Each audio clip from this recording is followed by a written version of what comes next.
کسے کہتے ہیں؟ معبود کہتے ہیں من عبیدہ، جس کی عبادت کی جائے اسے معبود کہتے ہیں، اور جس کی عبادت کی جائے اسے معبود کہتے ہیں۔ لیکن یاد رکھنا معبود وہ بن سکتا ہے جس میں دو صفات ضرور موجود ہوں، وہ معبود بن سکتا ہے۔ جس میں دو صفات نہ ہوں وہ معبود نہیں بن سکتا۔ ایک پہلی صفت جسے معبود مانا جائے، اس کے بارے میں یہ یقین اور عقیدہ ہو کہ وہ ذات ہر چیز پہ، ہر چیز کا علم، اس کے ہر چیز کا علم رکھتی ہے۔ قرآن مقدس کی آیت شاید ہے، رب کائنات نے بیان کیا ان اللہ بکل شیء علیم، ہر چیز پر علم حاوی کس کا ہے؟ اللہ کا۔ ہر چیز کو جاننے والا کون ہے؟ ان اللہ بکل شیء علیم، اللہ ہر چیز کو جاننے والا ہے۔ اور دو باتیں میں نے عرض کی کہ الہ کے بارے میں دو صفات ضروری ہے۔ ایک تو یہ جس ذات کو الہ ماننا ہے اس کے بارے میں یہ عقیدہ ہو کہ وہ ذات ہر چیز کا علم رکھتی ہے، اور دوسری صفت اس میں یہ ہونی چاہیے کہ وہ مختار کل ہو، تمام اختیارات کی مالک ہو۔ جس ہستی کے بارے میں یہ دو عقیدے رکھے گئے اسے معبود مانا جائے گا۔ اگر اللہ کے سوا کسی اور ہستی کے بارے میں یہ عقیدہ رکھا جائے کہ فلاں ہستی جب میں پکاروں سورو پکار کروں، میں دور ہوں، وہ مجھ سے دور ہے، میرے سامنے ہے بھی نہیں، اسباب بھی نہیں ہے، اور جب میں مدد کے لیے پکاروں تو وہ ذات میرے پکارنے کو سنے گی، میرے پکارنے کو جانتی ہے، اور جب میں مشکل میں پکاروں پھر میری مشکل کو حل کرنے پہ بھی قادر ہے۔ جب کسی ہستی کے بارے میں یہ دو عقیدے رکھے جائیں تو اسے الہ ماننا ہے۔ اور رب کائنات نے یہ بیان کیا، جتنے بھی مشرکین تھے سارے کے سارے اپنے معبودوں کے بارے میں یہ دو بنیادی عقیدے رکھتے تھے، اور نبی پاک صلی اللہ علیہ وسلم نے آ کر بتلایا کہ لوگوں سن لو، ایک تو ہر چیز کو جاننا یہ صرف کس کا خاص ہے؟ بولیے اللہ کا۔ اور دوسرا ہر چیز پہ قدرت کس کی ہے؟ اللہ کی۔ پہلی آیت میں نے عرض کی ان اللہ بکل شیء علیم، اللہ ہر چیز کو جانتا ہے، اور دوسری آیت میں نے یہ عرض کی ان اللہ علی کل شیء قدیر، ہر چیز پر قدرت اور قبضہ بھی اللہ رب العزت کا ہے۔ دو عقیدوں کے ساتھ جب کسی ہستی کو پکارا جائے تو حضرات گرامی یہ مقصد بنتا ہے کہ یہ جو پکارے گا وہ اسے معبود سمجھے گا، اور یہ عقیدہ جس کے بارے میں بھی قائم کریں، خواہ کسی نبی کے بارے میں، خواہ کسی ولی کے بارے میں، خواہ کسی فرشتہ کے بارے میں، یا کسی کے بارے میں، یہ دو عقیدے اگر بنا لیے جائیں اور اسے پکارا جائے تو گویا یہ اس کو معبود بنانا ہے۔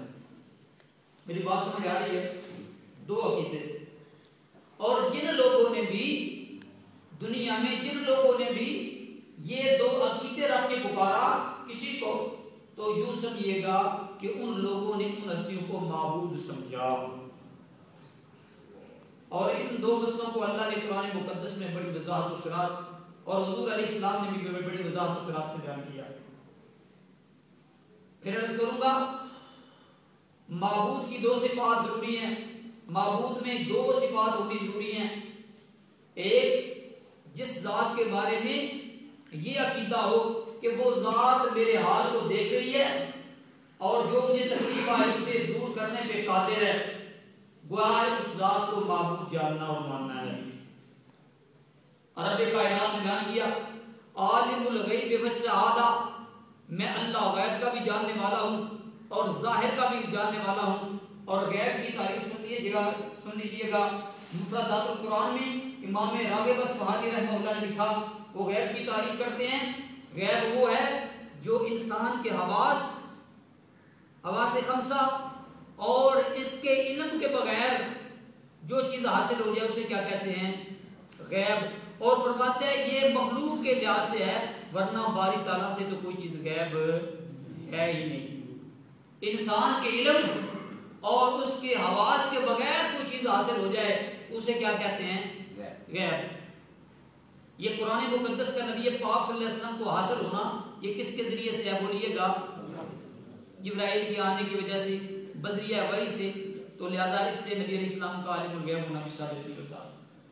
پھر قرآن مقدس میں رب کائنات نے یہ بیان کیا، فرمایا لا یعلم من فی السماوات والارض الغیب الا اللہ، میرے محبوب پیغمبر صلی اللہ علیہ وسلم اعلان کر دیجئے، فرما دیجئے لا یعلم، کوئی نہیں جانتا، لا یعلم کوئی نہیں جانتا، من فی السماوات جو آسمانوں میں ہیں، والارض اور جو زمین میں ہے، الغیب چھپا ہوا، الا اللہ سوائے اللہ کے۔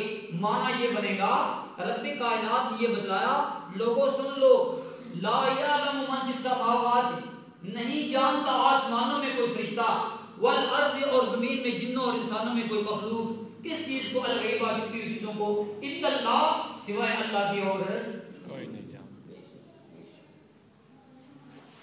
دوسرا میں نے عرض کیا کہ دوسرا عقیدہ کہ وہ ہستی اس چیز کا اختیار رکھتی ہو، ایک جانتی ہو اور دوسرا اختیار رکھتی ہو، دکھ دینے پہ، دکھ دور کرنے پہ، بیماری دینے پہ اور صحت دینے پہ، عزت دینے پہ اور ذلت دینے پہ۔ اگر یہ عقیدہ کسی اور کے متعلق رکھا جائے تو یہ اسے معبود ماننا ہے۔ آئیے قرآن مقدس کی طرف، رب کائنات نے بیان کیا، تبارک الذی بیدہ الملک وہو علی کل شیء قدیر، بابرکت ذات ہے اللہ کی، وہی ہر چیز پہ قادر ہے، اسی کا اختیار ہر چیز پہ چلتا ہے، وہ جو چاہے سو کرے، اس کے کرنے میں کسی کا دخل نہیں۔ آؤ ان دو مسئلوں میں آپ حضرات کے سامنے ذرا وضاحت کروں گا۔ سب سے پہلی بات ان کہ جس ہستی کا کے بارے میں یہ عقیدہ ہو کہ وہ میرے حالات کو جانتی ہے اور ہر جگہ موجود ہے، عالم الغیب ہے، تو رب کائنات نے بیان کیا یہ تو زمین و آسمان میں ہے کوئی نہیں۔ آؤ اللہ نے اس مسئلے کو انبیاء علیہ السلام سے بھی بیان کروایا۔ جب حضرت یوسف علیہ السلام کے بھائیوں نے حضرت یوسف علیہ السلام کے بارے میں منصوبہ بنایا کہ اس طرح کرتے ہیں، ہمارے باپ ہر وقت یوسف یوسف یوسف یوسف ہر وقت یہی پکار کرتا رہتا ہے، یوسف کو بلاتا رہتا ہے، ہم بھی اس کے بیٹے ہیں، ہمارے بیٹے ہمارے باپ کی نظر یوسف سے ہٹتی نہیں ہے، لہذا آؤ منصوبہ بنائیں۔ حضرت یوسف علیہ السلام کے بارے میں قتل کا منصوبہ بنایا۔ جب منصوبہ بنایا، یہ تدبیر کی، تو ان کا یہ عقیدہ تھا کہ حضرت یعقوب علیہ السلام بھی عالم الغیب نہیں ہے۔ منصوبہ بنایا، پھر لے گئے یوسف علیہ السلام کو، پھر جناب حضرت یوسف علیہ السلام کو ویران کنویں میں ڈالا گیا۔ حضرت یوسف علیہ السلام ویران کنویں میں چلے گئے اور جناب جھوٹے خون والی قمیص لے کے آئے یعقوب علیہ السلام کے پاس اور آ کر کہہ دیا کہ ہم اپنے کام میں مصروف تھے اور جناب یوسف علیہ السلام کو ہم نے اپنے سامان پہ کھڑا کیا ہوا تھا کہ تو اس کی حفاظت کر۔ تو ایسے ہوا کہ بھیڑیا آیا اور ہمارے بھائی کو کھا گیا۔ جب یہ ساری بات کی تو حضرت یعقوب علیہ السلام کہنے لگے، لگتا ہے کہ تم نے یہ بات گھڑ لی ہے، لیکن پوری بات کھلی نہیں۔ اور جناب دیکھیے گا اللہ کا پیغمبر کنویں میں اور حضرت یعقوب علیہ السلام اپنے بیٹے یوسف علیہ السلام کی فراق میں کتنی دیر روئے؟ 40 سال تک روتے رہے۔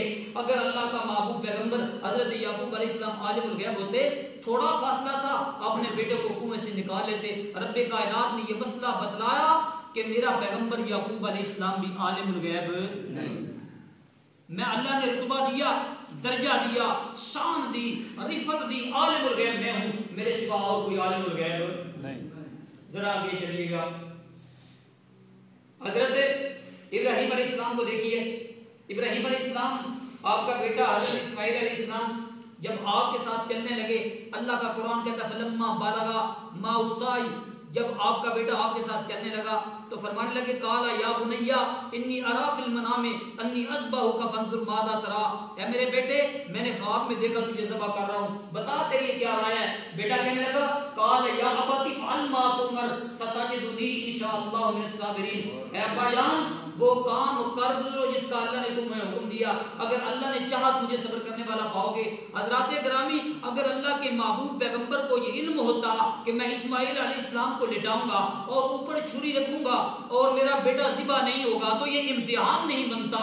رب کائنات نے بیان کیا میں نے ابراہیم علیہ السلام پہ یہ امتحان رکھا اور فرمایا ان ھذا لبلاء مبین، یہ بہت بڑا امتحان اور آزمائش تھا۔ رب کائنات نے فرمایا میرا ابراہیم اپنی آزمائش میں پورا اترا، اپنے امتحان میں پورا اترا۔ حضرات گرامی، اگر یہ اللہ کے محبوب پیغمبر کو علم ہوتا میں لے جاؤں گا اپنے بیٹے کو چھری کے نیچے رکھوں گا، چھری چلاؤں گا، میرا بیٹا زندہ بچ جائے گا، اسے امتحان نہیں کہتے۔ اللہ رب العزت نے بتلایا عالم الغیب میں ہوں۔ اور اسماعیل علیہ السلام نے آگے سے کیا جواب دیا؟ پیغمبر کا خواب وہی ہوتا ہے،